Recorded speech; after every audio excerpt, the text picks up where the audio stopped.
That is And then critical. also Born in the USA, we have the Garage Jam play area, which is a large indoor foam ball play area that's really well themed after the boy bands of the 90s. Get down. You get the opportunity to take a pot shot at a couple of those guys. But, if you go beyond that into Lost in the 70s, we have a really cool arcade. It's called Pinball Wizard Arcade, and not only the latest in arcade games, but we have some of the originals. So for those of us that remember the games from the 70s, the Space Invaders and the Pac-Man, we got some of that in there. You do. Get down. Galaga? Yeah, exactly. So, sweet.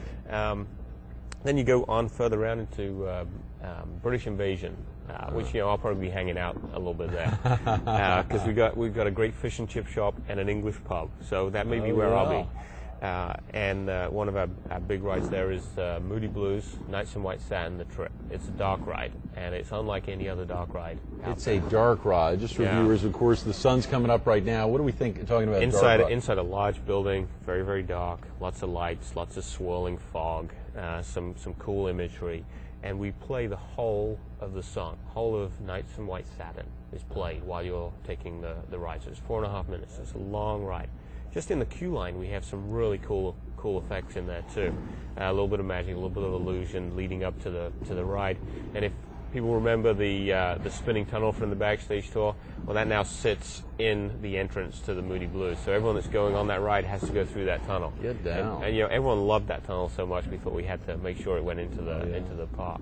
If you go through British Invasion, then you come across the water. I have to say, one of the big attractions on the water that we really haven't told anyone about is our two swans. Two swans? We have two swans out there. Oh.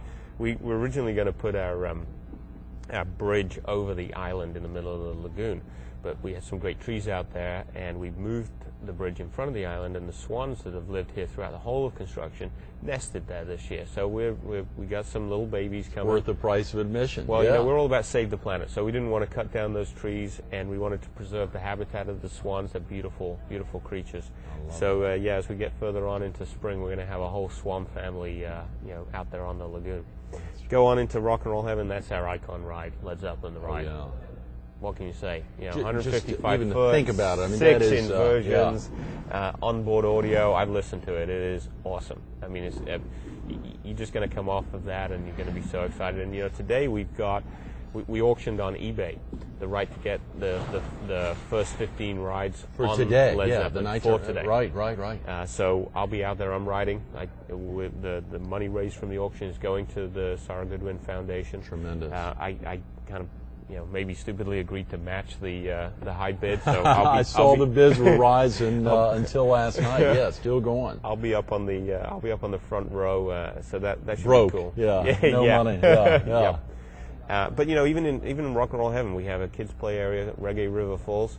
Kids are going to get a little bit wet, not too wet, but they'll probably have a good fun time in there. Again, that's got one entrance, one exit. You can get a cup of coffee at Taste of Paradise Grill. You know your child's safe. That's what we're about. We're all about safety and security. A lot of time and effort goes into making not just those environments safe, but also the rides. And making sure that they're a great thrill, but they're also safe for everybody. Right. That's tremendous. Of course, for so many, there's water parks in the area.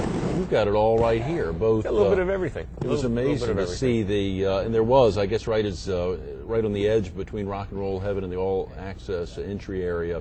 There looked like a tremendous area for kids on the water side. Yes. Like what you were talking about. Yeah. No, and we have the Malibu Beach Party there as well, which is a real family show. It's the girls at the beach meet the guys at the beach and the bikers. So I think that's going to be a great show for everyone to go see. Right. We got about 5 minutes when we think about, of course, the impact. We just highlighted that idea of almost $500 million. When you think about the impact for the local community, of how many you guys have been hiring nonstop, obviously the and job impact. We alone are heading towards 3,000 new jobs. But if you add in, we've contracted with a lot of companies. You add in the jobs that they're providing as well. It's thousands of jobs, and obviously, not only tax dollars, but all of that money flows back into the local economy. People who work here go spend that money in other bars and restaurants. They buy stuff in the store. So there's a great trickle down effect from opening something like this. And hopefully working together with the Chamber of Commerce and the Marketing Cooperative and our hotel partners and our timeshare partners, we're going to bring more people to Myrtle Beach as well, which is good for everybody. From all over the area, of course, as we think about our viewing area, southeastern North Carolina, the PD area, easy day trip. Yep. Easy to get down, of course, a straight shot, as you said, straight down 501 and getting off at a number of exits. Oh, yeah. Potential exits, but that Forest Brook Road exit and some other ones, and obviously the benefits, both for the daily pass. Now, the daily pass seems to drive you towards wanting to get an annual pass. Will you all keep those annual passes going for years to come? Yeah. I think they're going to prove to be very popular. Oh, so, yeah. We'd rather have people come back time and time again and bring their families down. Right. For you, as you think about, has Stephen picked out any favorite? Obviously, hearing you talk about Led Zeppelin, the ride, very exciting, and obviously particularly with the big dollars that were raised for the front seat there on the first ride. But for you, have you picked out some favorite rides? I love them all. I mean, I really do. The Eagles ride. I mean, to be able to partner with the Eagles. That's right. A little ice here, on my face. I needed that. Thank you. To partner with the Eagles and to actually have them coming out and play the grand opening. That's insane. Yeah. And be here. That's just a tremendous endorsement of the park, I think, by the rock industry. But I'll probably be most happy with the Queen's Head Pub. Aha, yes, we've nailed it. We've nailed it. Absolutely. And as you think about, of course, the Moody Blues being here on Tuesday the 3rd, and a ride that ties in with them. Yep. And obviously, again, for your involvement, where you were involved with the Rank Group, the former owners of Hard Rock, and of course involved in theme celebrations. Share with viewers just a little bit about some of your other key folks who will be with us later this week and even yesterday. Well, John Binkowski, my partner, founder of this project, the creative visionary, the guy that's, a lot of this has come out of his head. I mean, there aren't words to describe his ability to take the vision and make it reality. So, people meet him in the park. We're all going to be out in the park. People will be able to meet him. And I think just his attention to detail, as people go around and this isn't just a simple theme. We've gone the extra mile, and people will see that. You can spend a lot of time looking at the small stuff in this park. We all talk about the rides, we talk about the shows, but some of those smaller items, some of the small discoveries, some of the smaller entertainment venues, they're going to be quite an entertainment in themselves. Yeah. Binkowski, of course, Dale, Kerry Graves was with us. Dale Ketzel was managing Canada's Wonderland.